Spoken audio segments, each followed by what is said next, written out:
Assalamualaikum warahmatullahi wabarakatuh. Perkenalkan, nama saya Linda Lusma Lestari, NIM 1840478. Saya dari Prodi S1 Akuntansi Pagi semester 6 dengan mata kuliah Etika Profesi. Dan di sini saya akan mempresentasikan tentang tugas yang telah diberikan oleh dosen pengampu. Tugas pertama yaitu prinsip etika profesi menurut IAI, IFAC, dan AICPA. Dan tugas kedua yaitu aturan dan interpretasi etika. Tugas ketiga yaitu etika profesi sebagai suatu entitas bisnis. Tugas pertama, prinsip-prinsip etika profesi akuntansi menurut IPEAC, AISPA, dan IAI.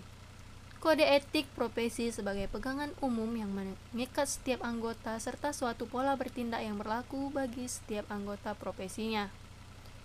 Alasan utama diperlukannya tingkat tindak profesional yang tinggi oleh setiap profesi adalah kebutuhan akan keyakinan publik atas kualitas layanan yang diberikan oleh profesi, tanpa memandang masing-masing individu yang menyediakan layanan tersebut.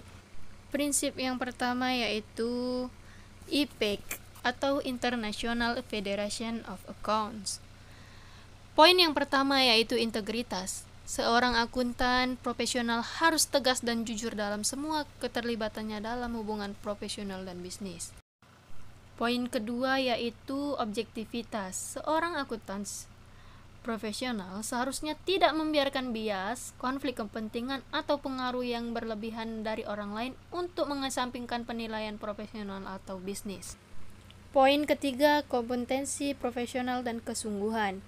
Seorang akuntan profesional harus bertindak tekun dan sesuai dengan standar teknis dan profesional yang berlaku dalam memberikan layanan profesional. Poin keempat yaitu kerahasiaan. Seorang akuntan profesional harus menghormati kerahasiaan informasi yang diperoleh sebagai hasil dari hubungan bisnis profesional. Dan bisnis tidak boleh mengungkapkan informasi tersebut kepada pihak ketiga tanpa otoritas yang tepat dari spesifik, kecuali ada hak hukum atau profesional atau kewajiban untuk mengungkapkannya.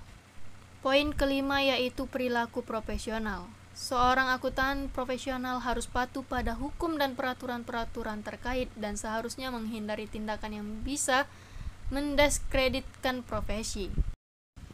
Prinsip yang kedua yaitu AISPA atau American Institute of Certified Public Accounts.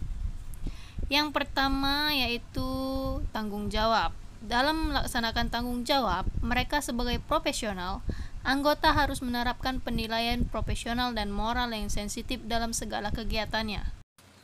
Poin yang kedua yaitu kepentingan umum. Anggota harus menerima kewajiban mereka untuk bertindak dengan cara yang dapat melayani kepentingan publik, menghormati kepercayaan publik, dan menunjukkan komitmen terhadap profesionalisme.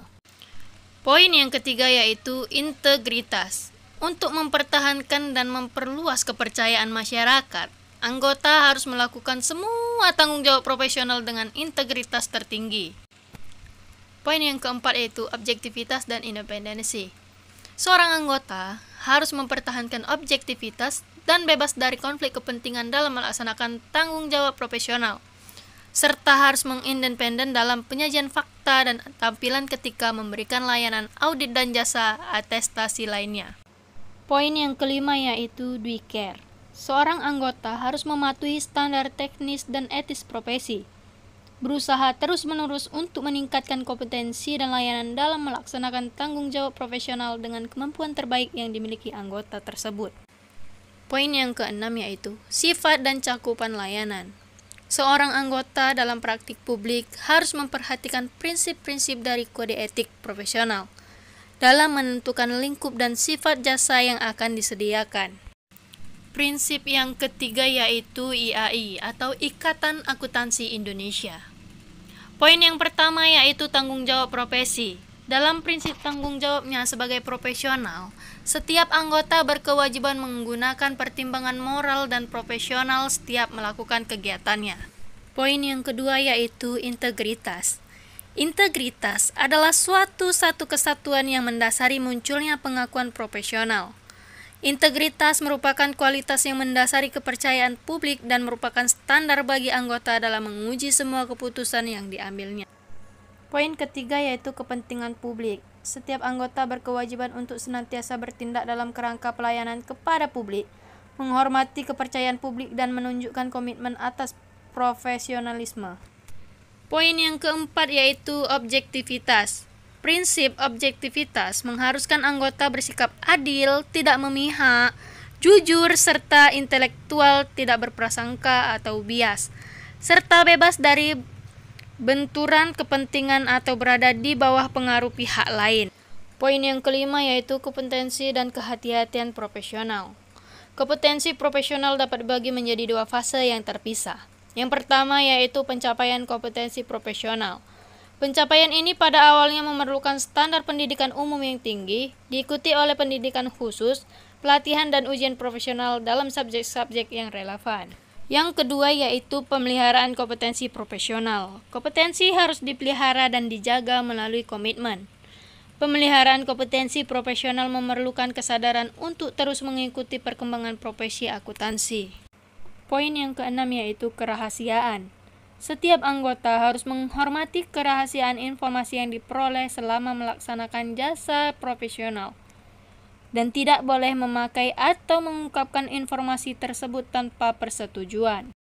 Poin yang ketujuh yaitu perilaku profesional.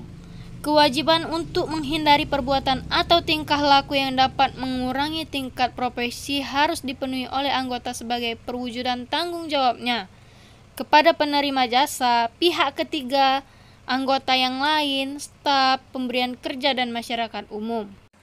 Poin yang kedelapan yaitu standar teknis. Standar teknis dan standar profesional yang harus ditaati anggota adalah standar yang dikeluarkan oleh IAI, International Federation of Accounts, badan pengatur, dan peraturan perundang-undangan yang relevan. Dan di sini tugas kedua yaitu aturan dan interpretasi etika. Interpretasi aturan etika merupakan interpretasi yang dikeluarkan oleh badan yang dibentuk oleh himpunan setelah memperhatikan tanggapan dari anggota dan pihak-pihak berkepentingan lainnya sebagai panduan dalam penerapan aturan etika, tanpa dimaksudkan untuk membatasi lingkup dan penerapannya. Pernyataan etika profesi yang berlaku saat ini dapat dipakai sebagai interpretasi dan atau aturan etika sampai dikeluarkannya aturan dan interpretasi baru untuk menggantikannya. Poin pertama yaitu kepatuhan. Kepatuhan terhadap kode etik, seperti juga dengan semua standar dalam masyarakat terbuka, tergantung terutama sekali pada pemahaman dan tindakan sukarela anggota. Di samping itu, kepatuhan anggota juga ditentukan oleh adanya pemaksaan oleh sesama anggota dan oleh opini publik. Dan pada akhirnya, oleh adanya mekanisme pemrosesan pelanggaran kode etik oleh organisasi, apabila diperlukan terhadap anggota yang tidak menaatinya. Jika perlu, anggota juga harus memperhatikan standar etik yang ditetapkan oleh badan pemerintah yang mengatur bisnis klien, atau menggunakan laporannya untuk mengevaluasi kepatuhan klien terhadap peraturan perundang-undangan yang berlaku. Poin yang kedua yaitu fungsi etika. Sarana untuk memperoleh orientasi kritis berhadapan dengan berbagai moralitas yang membingungkan. Etika ingin menampilkan keterampilan intelektual yaitu keterampilan untuk berargumentasi secara rasional dan kritis. Orientasi etis ini diperlukan dalam mengambil sikap yang wajar dalam suasana pluralisme. Adapun faktor-faktor yang mempengaruhi pelanggaran etika yaitu 1. Kebutuhan individu, kedua tidak ada pedoman, yang ketiga perilaku dan kebiasaan individu yang terakumulasi dan tak dikoreksi, yang keempat lingkungan yang tidak etis, dan yang kelima perilaku dari komunitas. Adapun sanksi pelanggaran etika, yang pertama yaitu sanksi sosial. Sanksi sosial adalah skala relatif kecil, dipahami sebagai kesalahan yang dapat dimaafkan. Dan yang kedua yaitu sanksi hukum. Sanksi hukum adalah skala besar yang dapat merugikan hak pihak orang lain. Di sini juga ada jenis-jenis etika. Yang pertama yaitu etika umum yang berisi prinsip serta moral dasar.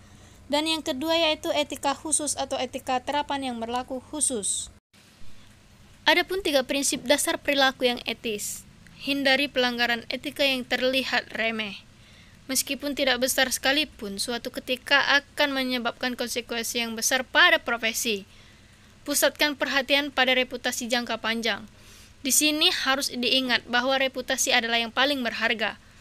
Bukan sekadar keuntungan jangka pendek. Bersiaplah menghadapi konsekuensi yang kurang baik bila berpegang pada perilaku etis. Mungkin akuntan akan menghadapi masalah karir jika berpegang teguh pada etika. Namun sekali lagi reputasi jauh lebih penting untuk dipertahankan. Kode etik IAI adalah aturan perilaku etika akuntan dalam memenuhi tanggung jawab profesionalnya.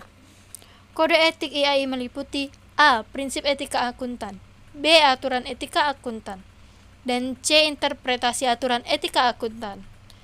Kode etik IAI dirumuskan oleh badan yang khusus dibentuk untuk tujuan tersebut oleh Dewan Pengurus Nasional. Kode etik IAI mengikat seluruh anggota IAI. Tugas ketiga mengenai etika profesi sebagai suatu entitas bisnis. Sebagai entitas bisnis layaknya entitas-entitas bisnis lainnya, kantor akuntan publik juga dituntut untuk peduli dengan keadaan masyarakat, bukan hanya dalam bentuk uang, dengan jalan memberikan sumbangan, melainkan lebih kompleks lagi.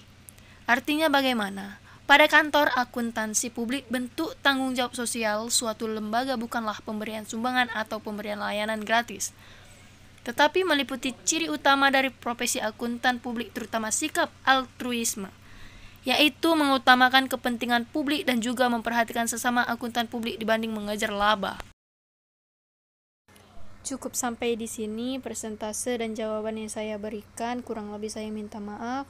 Saya Linda Lusma Lestari, salam sehat dari saya, terima kasih.